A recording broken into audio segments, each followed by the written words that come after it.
siguri dhe Në podcastin flasim të kryeministrit Edi Rama, kryepeshkopi i Tiranës, Durrësit dhe gjithë Shqipërisë për të lumturia e tij. Imzot Joani ishte i ftuar i radhës i kryeministrit. Në episodin e 13 të podcastit i emërtuar Shqiptari i shumë pritur, Imzot Joani tregoi se si vendosi të përqafojë fenë ortodokse kur lexoi për herë të parë Ungjillin në moshën e gjimnazit.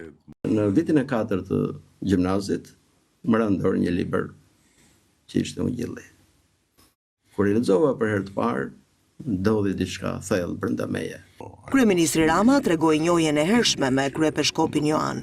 Ne kemi një njohje shumë të vjetër, edhe faktikisht kemi folur për këto tema duke bërë cejake mbrëmje në rrugën Shlyshri.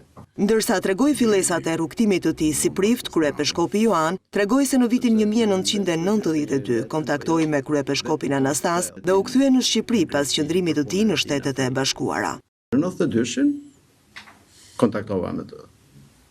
Dhe i thash që do kthehem në Shqipëri, ai u gëzua edhe më përgëzoi. Dhe kur u ktheva, më priti me shumë gëzim.